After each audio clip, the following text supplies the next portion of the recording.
Hey everyone, I wanted to check in with you. I haven't been around as much as I had intended to be. Um, it's just been crazy. I had to go down to my sister's house. I live in northern Idaho. She lives down in southwestern Washington. So I drove down there and I spent about a week at her house. I had gone to a camping mudding event prior to that. So it's just been kind of go, go, go, go, go. I am currently in my liquid diet leading up to the weight loss surgery. Today is Thursday the 10th. Surgery is Wednesday the 16th. So I have been on liquids since last Wednesday. It was really hard in the beginning. Like, I literally felt like I was starving to death, but it's getting easier. Since this whole process started, I've lost 28 pounds. Um, a lot of that's just been the extremely restrictive diets that you have to follow leading up to weight loss surgery. Um, Kind of lacking some energy just because of lack of fuel. I'm surviving on protein shakes, sugar-free popsicles, sugar-free Jello. What else do I have? Water and chewing gum. I know some programs don't allow you to have chewing gum, but my program's been fine with chewing gum, sugar-free chewing gum, but chewing gum. It is amazing how much chewing gum has actually helped me with getting through this whole process. I'm super excited. I cannot wait for surgery day. I cannot wait to see what's next. Uh, but yeah, so if you are in this process, I've been seeing a lot of questions on some of the groups that I've been a part of. And so if you're thinking about weight loss surgery, or if maybe you're trying to get the process started, whatever it might be, the way that the process works, for one, every surgeon is a little bit different. Every surgeon has different requirements, different things that they're going to tell you that you need to do. Not to mention the fact that your insurance is going to have different things that you need to do as well. Some of them are going to require 6 months of a dietitian. Some of them require a 5-year weight history with a doctor, and that can come from your just general family doctor. That can come from females if you have a female doctor you go to annually, whatever it might be. But 5 years of diet. 5 years of doctor weight loss. Why can't I speak? Doctor recorded weight loss. That's what it is. Some of them require uh, psychologist meetings, blood work, things like that. My insurance thankfully didn't have a ton of requirements on it.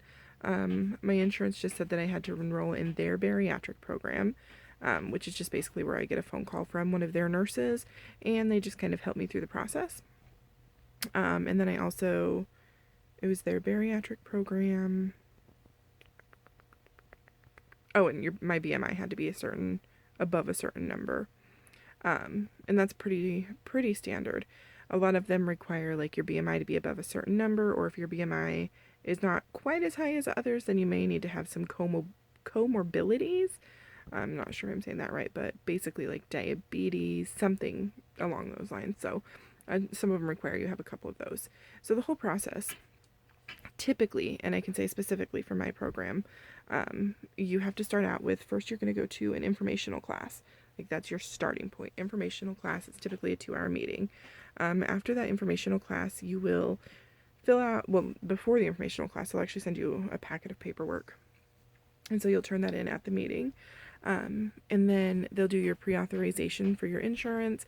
Once they've done that, you'll receive a phone call, and then from there you will get your actual appointment with the surgeon. And that's where you meet with the surgeon. He or she evaluates you. They discuss kind of what your options are, what direction you're thinking about going. And at that point, they should tell you whether or not they feel like you are a good candidate for weight loss surgery. Mine obviously agreed that I was a good candidate based off of everything that I've tried up until now to lose weight. From there, you will be given, I called it my homework, my bariatric homework.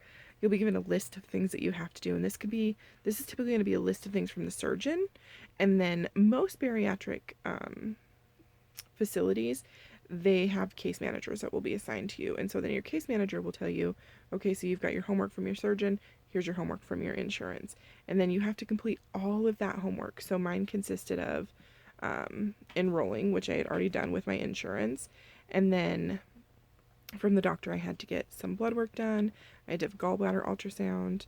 I had to get an EKG done. I had to get a psych eval. And I had to meet with their nutritionalist twice. I want to say twice. No, I met with the nutritionalist once. I've met with him several times now because of the whole process, but as far as what the surgeon's homework was.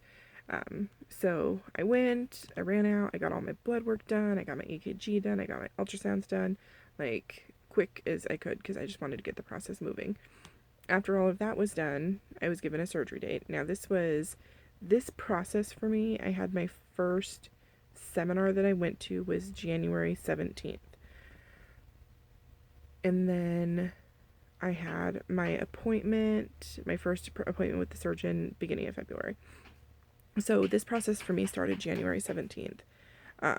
Mind you, I called and made the appointment end of November, and the soonest seminar they had available was January 17th.